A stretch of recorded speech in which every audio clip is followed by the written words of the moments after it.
wait a sec. Oh shit, I didn't do the census yet. I better do the census so they're gonna arrest me. Alright. Oh, God, that's good. Rock stars. I'm not a big fan of rock stars, but Perfect Berry is good and it's low calorie. So on a day when, like today, when I haven't had enough sleep, and I'm going to try to stay awake to do a video and then probably watch Deadpool again and or Force Awakens. This is New Hope. So I'm just doing a little bit of a joke about how New Hope and Force Awakens are the same movie. Whatever. Anyhow, that's a whole other video I've already done twice. Today's a big day, and I forgot the item that I was going to use as a prop. Come here, prop. Big day, big day. Oh.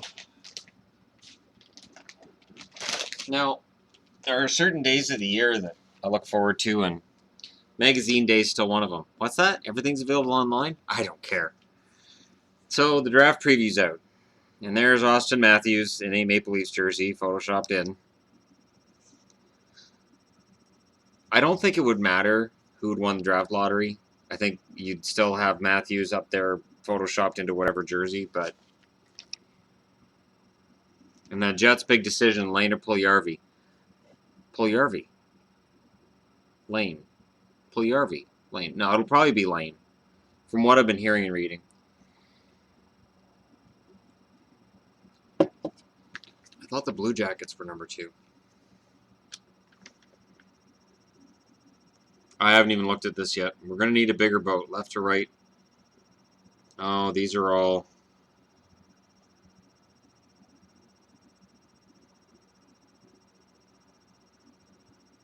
Lineups loaded with players yet to be drafted.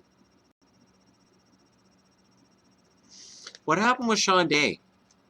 Sean Day was supposed to be this fantastic phenom, and it just hasn't really happened for him. So I'm going to go ahead and take a look and see where he ranks. This is all blah, blah, blah, blah, blah. Fins. Puljujarvi versus Lane. Lane's the better player. Puljujarvi, though, is probably going to score a lot of goals. And they've got Lane ranked number 2. The Canucks draft number 5. They got Dubois at number 5. Tkachuk at number 4.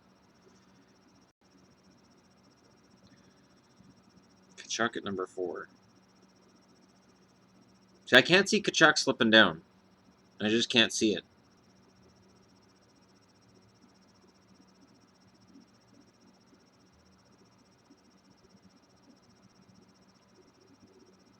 Wow. So yeah, this is one of those things. Brett Howden is here. I wonder if he's related to Clayton or Quentin. Where's Day? Okay, this isn't funny. Where's Day? Sean Day is ranked 67th. Okay, I got to see if there's even a write-up for 67. A small write-up for 67. Where's he? Sean Day. Massive physical tools, but does he have the mind and desire? Oh. Oh. So stay away from him. Canucks.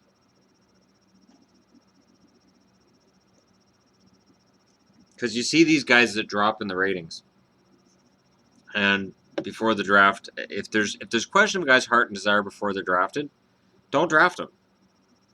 Because I'm sorry, there are plenty of kids who play bantam, plenty of kids who play peewee, plenty of kids who live and breathe hockey and would die for an opportunity to get drafted. And either they're too small, they're not fast enough, maybe their parents don't have the money to keep them in hockey. If a kid doesn't seem to have the heart and desire to get drafted before he's drafted, if he just seems like he's just sort of there, do not draft him. I see it all the time, that teams will draft guys like that and they'll think, oh, we can motivate him. How? If he's not motivated as a teenager with a dream of playing in the NHL, if he's not motivated to get better and play and do everything he can to improve his game, why is it going to change when he's drafted? Because as soon as you draft him, he's gone, I half-assed it, I got drafted. Cool. What motivation does he have to try harder? Now he's got a 2 or a 3 year contract, in all likelihood. You don't have to worry about it. All right, let's take a look here. Pierre-Luc Dubois. So this is the Canucks' potential number 5 pick. Dubois was a late cut from Canada's World Junior team. Doesn't mean anything. Based on the lackadaisical effort of that squad, perhaps it should have kept him. He'll cross-check you in the face, said one scout. He's got an edge to his game. Fortunately, that's not all Dubois has in his arsenal. He's also a complete 200-foot player who makes plays with the puck. Though he can sometimes cross the line, he was suspended 2 games at the end of the season after he dished out a dodgy shove from behind. His stock's been rising all year. 112 penalty minutes in 62 games. Oh, he's like Jerome McGinley, meat and potatoes player, north-south game. Makes plays in tight spaces, finds open ice, finishes checks. He scores NHL-type goals.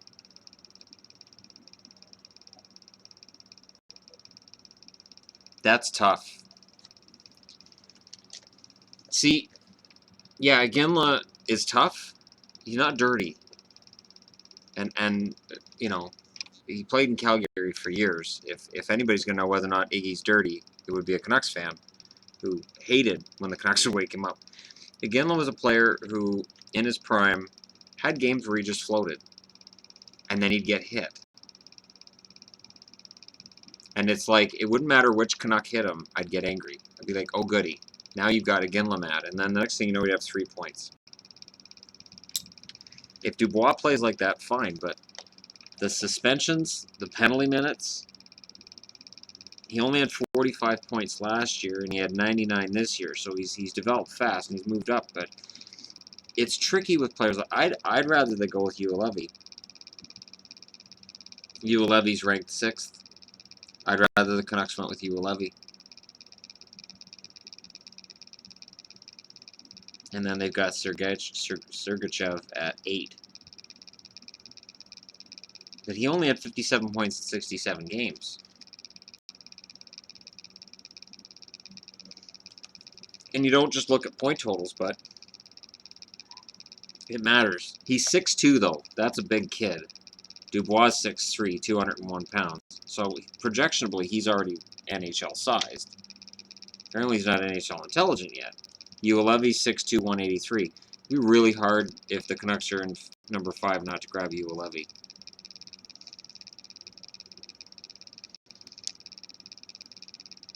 It'd be really hard for the Canucks to pass on Uelevi. And he had 42 points in 57 games as a defenseman. Alex DeBrincat's down here. Dante Fabro. The other one I wanted to find in here, because there was a lot of talk about him. Kiefer Bellows, ranked 20th in here. 50 goals for the USA Under-18 team. This kid's going to be a steal if he's drafted at 20. Kiefer Bellows, his dad Brian Bellows. I don't remember if he got I think he had 400 goals. I don't think he had 1,000 points. I think he had 900, somewhere in that region. But Bellows, if he plays like his dad, at 20, he's a steal. I'm calling that one now. And honestly, if he's there at 20, shit, my Bruins draft at 14. I wouldn't mind if they went a little bit off the board and grabbed Bellows with number 14. That being said, who would the Bruins pick? You know, Sweeney went so off the board last year, I really don't know. I mean, I could probably find a guy in the 60s that he'd grab in the top with the top draft pick. I'm trying to find somebody else here that I think is going to be, you know. Yeah, Brett Howden is the younger brother of Quentin Howden.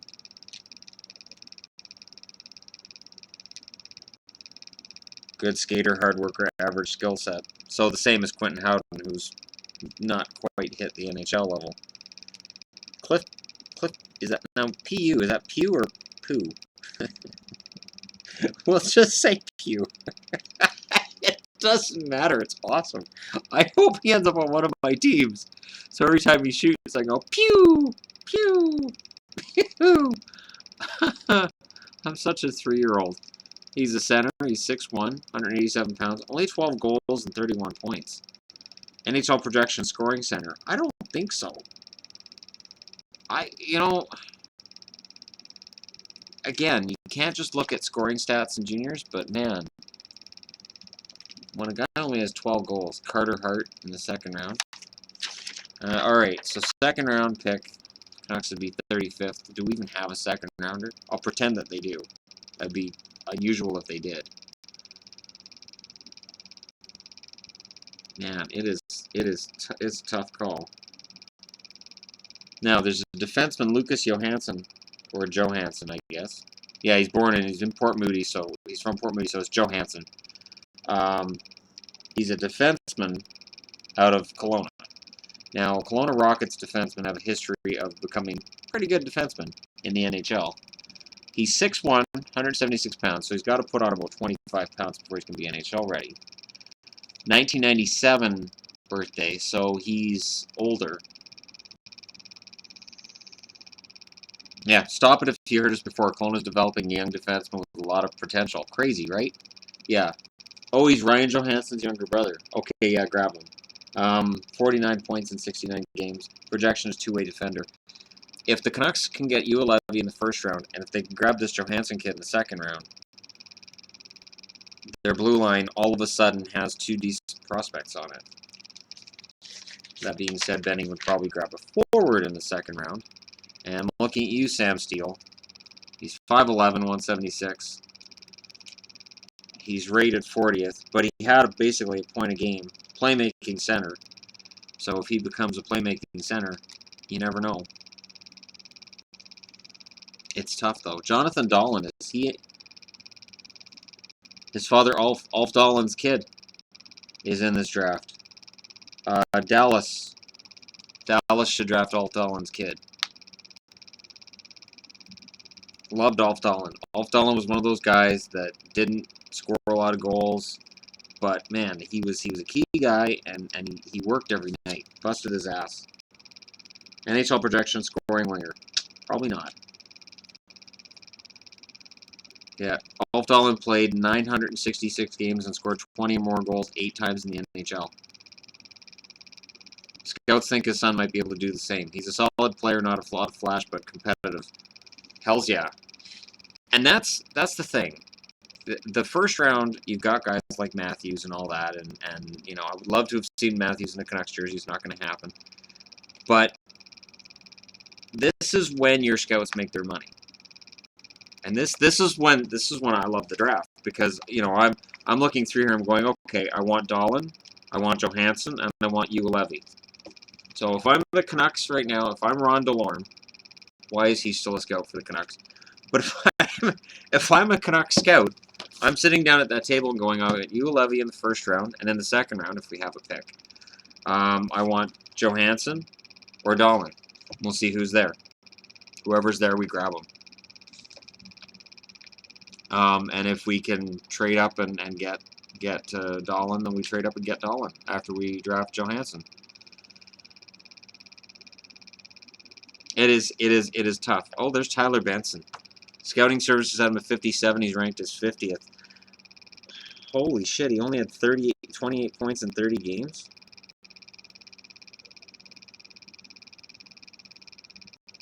I don't understand it.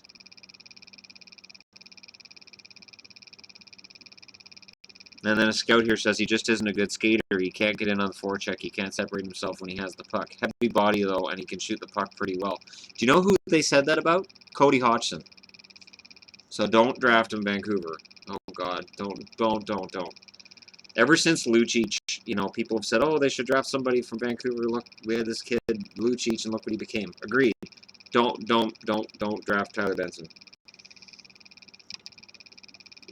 Please don't draft Tyler Benson.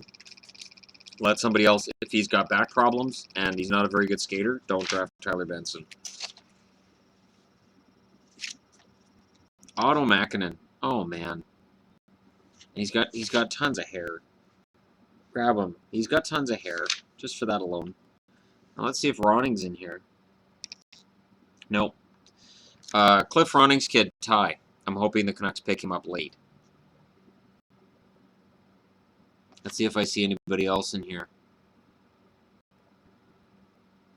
Jani Kuokkanen. Power play expert.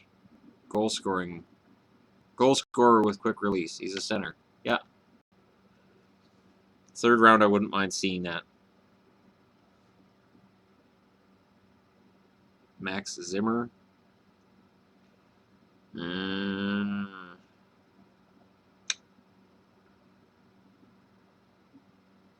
Yeah, they'll probably end up going off the board. Philip Runnick. Defenseman. 6 foot. 163 pounds. So he's going to need probably 2 years to fill out. But he'd be a third rounder. Jacob Cederholm. I wonder if he's related to Anton Cederholm, who's a Canucks prospect.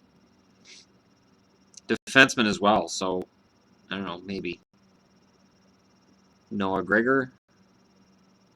6 foot. See who the big guys are, because I think Benning's going to go with a big guy in the later rounds. Colton Point is goaltender, 6'4", awesome size for playoff MVP, and Colgate commit. So he's committed to going to college. I wouldn't be surprised.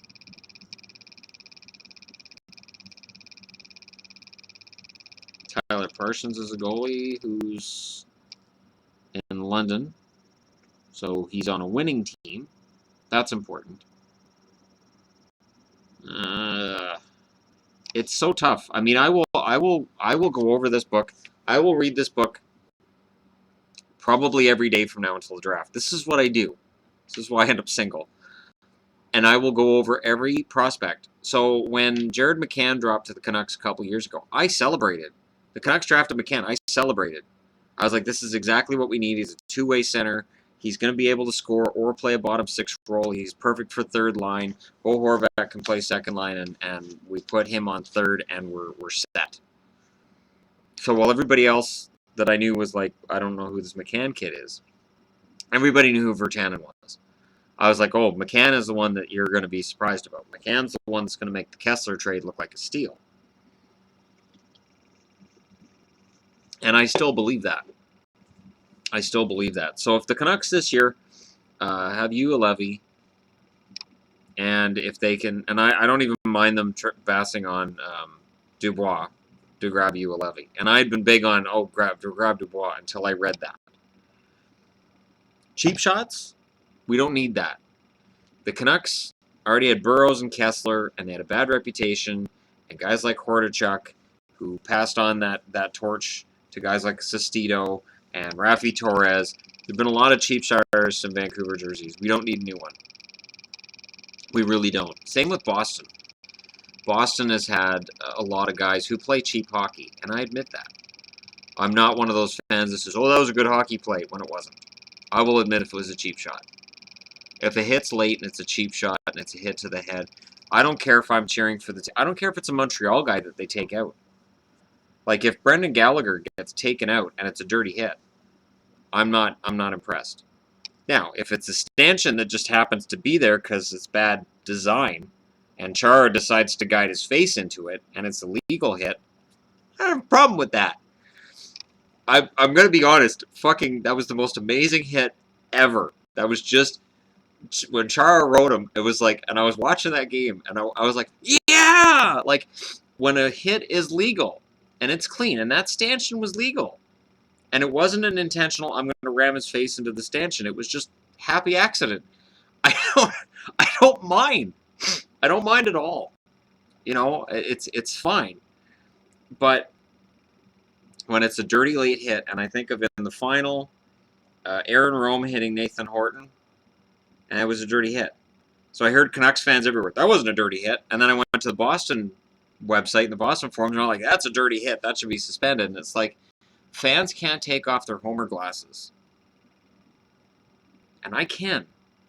And I looked at that hit, and I'm like, it's dirty, and it's late, and Rome's probably going to get suspended. And he should.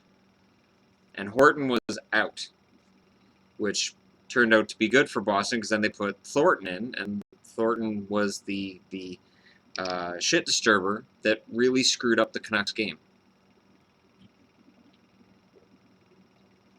Maybe if they hadn't have knocked out Horton like that, maybe if Rome hadn't have been a prick, maybe they win the Stanley Cup. Oh, then they got the Oh, they got the prospects in here too. Shrewd picks. Hansen, Connaughton, not so shrewd. Oh yeah, the bad picks. See, they got Jan Sove in here. He got hit by a car. Anyways, it just drives me nuts. He got hit by a car. It's not his fault. Oh, he was doing fine, and then he got run over by a car in Vancouver during prospect camp. He might have been fine. Oh, and it's the same names again. Shrewd picks. Yannick Hansen, Alex Edler, Corey Schneider, Mason Raymond, Kevin Connaughton. Not so shrewd. Patrick White, Taylor Ellington, Cody Hodgson, Jordan Schrader, and Jan Sove. But the not so shrewd, there's only one that was in the top 20. So after top 20, you're not sure what you're getting. Like, here I am saying, oh yeah, grab Johansson's younger brother. But for all we know, Johansson's younger brother could be a complete flop. It's really a crapshoot once you get out of that top 20. There's no guarantees at all. There's no guarantees in the top 10, I'm just saying. Even the Leafs, though, too. None of them are even top 20. Not so shrewd. Tyler Biggs, Matt Finn, Brad Ross, Luke Shen, Kenny Ryan. Fuck you. Matt Finn, according to NHL 16, is still going to be a top 4 defenseman in the NHL. I don't think anybody's told Matt Finn that. Shrewd picks. Anton Strawman, who they traded. Leo Komarov, who they sent back to Russia for a while before they realized they were stupid to get rid of him. Carl Gunnarsson, traded. Tuukka Rask. And James Reimer. Tuukka Rask. Thank you, Maple Leafs, for Tuukka Rask. I know he didn't have a great year this year, but seriously, if Tuukka Rask was in Toronto, your goaltending problems are solved.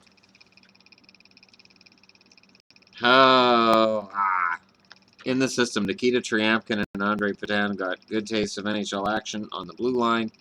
In the final month of the season, you can count on one, if not both of them, graduating full-time next season.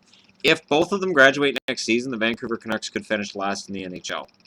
Saying right now, Padan and Triamkin, one or the other plays in the NHL, not both. If both are top 6, they're done. And I hope it's Triamkin. Did you know Bo Horvat is the first Vancouver first rounder to play 100 games with the Canucks since Ryan Kessler in 2003? Yeah, I know that. It's sad.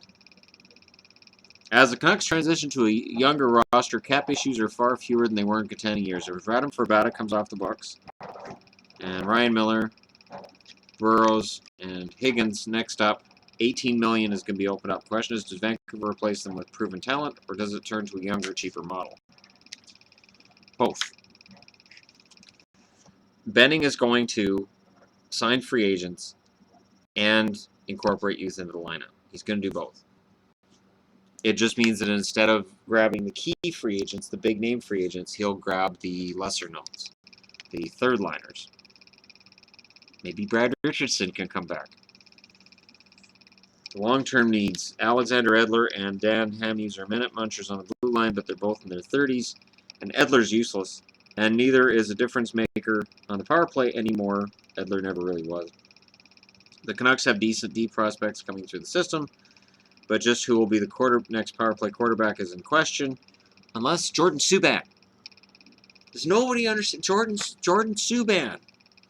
Yeah, he's short. I don't care. You groom him to be the power play quarterback. The kid's got amazing skills with the puck. Damn it.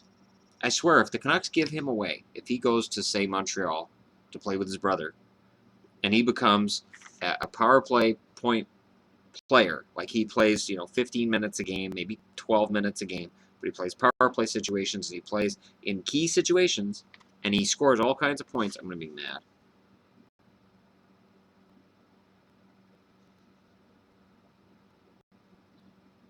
Whatever. In immediate needs, the power outage in Vancouver has been sudden and stunning. No, it hasn't. Anybody following the Canucks could have told you this was coming. Led by the Sedin twins, the Canucks had the NHL's number 1 offense in 2010-2011, but it was deceptive because Kessler had a career year with 40. Did he have 40 goals? I'm not even going to go look. I think he had 40 goals. And Burrows was a 60-point guy, and there was a lot of guys that had career years that year. We're league's top 10 4 of the past 6 seasons. Now the pop gun attack has slipped to 29th. As the Sedins turn 36 this summer, fast maturing supporting cast of forwards will have to take over the production. 36. The Sedins are turning 36. And yeah, their days as top 10 forwards in the NHL are numbered. But they still finished in the top 20 in scoring this year. So when people say, oh, they suck, they have no help whatsoever, and they're still top 20 in the NHL in scoring. That's pretty damn good. I'm sorry. It is. It's good. See, I go straight to the Canucks. Every time. And then I go to Boston. Stock the shelves. Bruins place strong emphasis on replenishing system with prospects. No. Don Sweeney did not restock the system. He picked up 3 first-rounders that he picked in a row, and I don't understand what the hell he did. I don't get it. In the system, this was supposed to be the season goalie Malcolm Subban would carry a heavy workload in the minors, but injuries, including a fractured larynx after being hit by a puck, wear a neck guard. Limited his appearances. Boston had an opening behind Tuukka Rask next season. Has an opening behind Tuukka Rask, and it might be times for Subban to get it. Vetrano was nearly a goal a game at the AHL level. Despite his size, will get a chance to prove that he can be a force at the NHL level. That's it. That's what we got in the system. A damaged Malcolm Subban and Vetrano. Oh, goody. Fuck. Maybe Boston gets the number 1 draft pick next year. Immediate needs. Boston has just 3 defensemen under contract, and they'll all be 30 or older. Their best all-around D-man, Torrey Krug, is an RFA and will surely be back, but the Bruins need to upgrade their blue line with someone who can skate and move the puck. I don't know that Krug is their best defenseman. He is their best point-scoring defenseman. I don't know if he's best overall defenseman. Long-term needs, with Brad Marchand shattering his career high for goals and Frank Vetrano providing offensive promise. Vetrano didn't score very many goals over the course of the season, though. He had a hat trick, and he showed flashes. But there's plenty of guys who look good in the AHL, and then when they get to the NHL, they can't score. It happens all the time. Boston is set on the left side. Fuck you. Brad Marchand and Frank Vetrano are the only left wingers, and they say they're set on the left side. They're not. The same can't be said for the right side, where David Pasternak's poised to take the starting role. An infusion of young players on the right and down the middle will be an issue soon.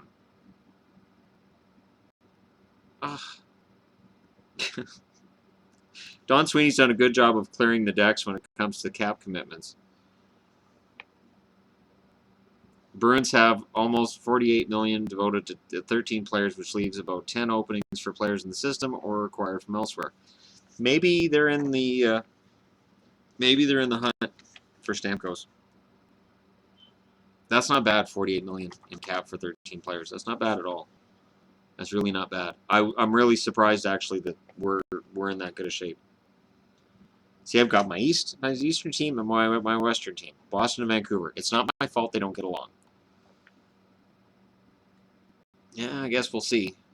Did you know Sweeney's deals gave the Bruins a total of 10 draft picks in 2015, just one fewer than they had in the previous 2 years combined? Well, because they were buyers, not sellers, for draft picks. They were selling talent. They were buying talent before. I don't know. It's going to be interesting. So, this has been a longer video than I intended, but this is what happens. Draft. There's so much going on. There's only 4 teams left in the playoffs. I'm cheering for St. Louis, and I'm cheering for Pittsburgh. I wore my Blues jersey today. Go Blues, go! Tonight, Pittsburgh, Tampa. Really quick, because the series hasn't started yet, I am predicting Pittsburgh wins this series. I'll say in 6, but I wouldn't be surprised if Tampa wins it in 5. I will predict this: it's going to go fast. Both of these teams rely on momentum. Both of these teams rely on quick strikes, and whoever gets that momentum probably rides it to the win. And I'm going to say Pittsburgh. But it could just as easily be Tampa. I'm going to say it's going to be a 6-game series one way or the other. best of luck to both. I really like both teams. I enjoy the game they both play. But my money right now would be on Pittsburgh. So that's it for me for today.